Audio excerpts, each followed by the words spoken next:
पाथर्डीचं ग्रामदैवत रामगीर बाबा टेकडी। तर ह्या टेकडीसाठी, ह्या टेकडीवरील विकासासाठी 3 कोटी रुपये पालिकेने खर्च केले। ठेकेदारांची बिलं काढली, पण ती बिलं देण्यासाठी पालिकेने कर्ज काढलं, हा एक आरोप आहे। खुले नाट्यगृह जे झालं पाथर्डीमध्ये, त्याचं काम बोगस झालं। त्यानंतर स्वर्गीय लोकनेते गोपीनाथजी मुंडे साहेब यांच्या नावाने जे वाचनालय चालू केलं, त्याचं कुलूपच अजून उघडलेलं नाही। त्यानंतर एक प्रश्न येतो, तो म्हणजे बाजारतळ जो आहे पाथर्डीचा, त्याच्यावरील स्वच्छतागृह जे आहेत त्याच्यावरतीही विरोधकांनी प्रश्नचिन्ह उभे केलेत। ह्याला तुम्ही कसं उत्तर देणार? आज पहिलं गोष्ट म्हणजे ग्रामदैवत रामगीर बाबा यांच्या ज्या टेकडीवर जे आलेला आहे निधी, तो निधी यांना काही माहिती नाही। यांना त्याचं किती खर्च, किती निधी आला हेच यांना माहिती नाही। त्यांच्याकडे शाश्वत विकासाची दृष्टी नाही, फक्त खोटे नाटे आरोप करायचं हा यांचं काम झालेलं आहे। आणि मी मागे पण सांगितलेलं आहे की रामगीर बाबा टेकडी जे ग्रामदैवत आहे पाथर्डी शहराचं, त्या टेकडीवर जाऊन तुम्ही खोटं लोकांना सांगतायत हे खरं मला वाईट वाटतं त्याचं।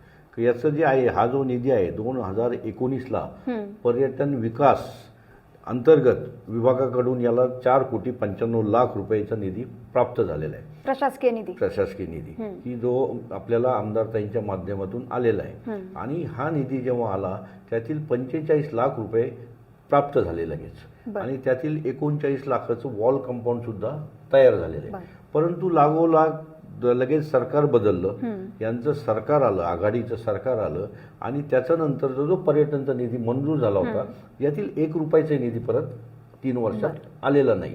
त्याच्यामुळं हे खरं यांनी केलेलं बंद काम ते आमचं दाखवतात की 3 कोटी आले, 3 कोटी आलेले नव्हते, तुमच्यामुळं 1 रुपया पण आला नाही। त्याच्यानंतर 2023ला आमदारताईंच्या माध्यमातून आमदारताईंनी परत याचं फॉलोअप घ्यायला सुरुवात केली, आणि आमदारताईंनी फॉलोअप घेतल्यानंतर 24-25ला 2,33,00,000चा निधी प्राप्त झालेला आहे। आणि हा निधी जेव्हा प्राप्त झाला, परंतु काय असतं 4 वर्ष निधी मिळाला नाही, 4 वर्ष उशिरा निधी आला यांच्यामुळे। तर त्याच्यामध्ये DSR बदलतात, रेट बदलतात, तर तो एक टेक्निकल मुद्दा होता। त्याच्यामुळे तो DSR वगैरे करेक्ट करायचं आणि परत एकदा ते निविदा निघून एकदम चांगल्या पद्धतीने पुढचं काम रामगीर बाबा टेकडीचं होणार आहे, की जे अतिशय चांगलं भव्य असं ते काम आहे, आणि ते निश्चितच लवकर पूर्ण होईल असं मला वाटतं।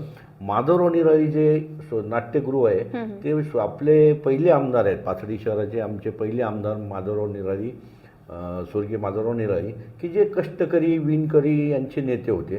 त्यांच्या नावाने इथे एक ओपन थिएटर होतं, ते सगळे बघतात। त्या काळात ते झालं होतं, अतिशय त्या काळातलं ते चांगलं होतं। हे सुद्धा राजाभाऊ असतील, मोनिकाताई असेल, पालकमंत्री यांच्या त्यांना लक्षात आलं की बाबा इथे एक चांगलं ऑडिटोरियम व्हायला पाहिजे। जसं स्वर्गवासी गोपीनाथ मुंडे जॉगिंग पार्क झालं, तसेच पाथर्डी शहराला सांस्कृतिक एक चळवळ व्हावी, सांस्कृतिक वारसा असावा, त्याच्यामुळे एक सुंदर सांस्कृतिक भवन आजही तिथे मॅडम तुम्ही बघा, मोठ्या मोठ्या शाळेचं ज्यांना काही ग्राउंड नाहीत किंवा काही नाही, तिथे गॅदरिंग होतात आणि अतिशय चांगल्या प्रकारे सांस्कृतिक कार्यक्रम होतात। ते कार्यक्रम झाल्यानंतर खेळ पैठणीचा वगैरे 7,000, 5,000, 5,000चे कार्यक्रम तिथे झालेत। आणि ज्यांनी याच्यावर आरोप केलेत, सगळ्यात हास्यास्पद गोष्ट अशी आहे की जे आरोप करतात विरोधी पक्षाचे उमेदवार की हे बोगस झालं, भ्रष्टाचार झालं, यांचे वाढदिवस सुद्धा या ठिकाणी झाले। म्हणजे खरं हसण्याची गोष्ट आहे, हे बोगस आहे, तर मग तुमचे कार्यक्रम तुम्ही बोगस ठिकाणी कशाला साजरे करता? भारी ठिकाणी करायचे, पण तिथे नाही आहे। त्यांना माहिती आहे सांस्कृतिक एकदम चांगले कार्यक्रम फक्त स्वर्गवासी माधवराव निराळी नाट्यगृहातच होऊ शकतात। अतिशय चांगलं तिथं काम झालेलं आहे, आणि त्यालाबद्दल कुणाचं एवढं भव्य स्टेज आहे तिथे, म्हणजे अगदी जाणता राजाचे सुद्धा नाट्यप्रयोग भविष्यात त्या ठिकाणी होऊ शकतात। आणि कॅपॅसिटी चांगली आहे, खूप चांगलं नाट्यगृह लोकांनी त्याला ॲक्सेप्ट केलेलं आहे।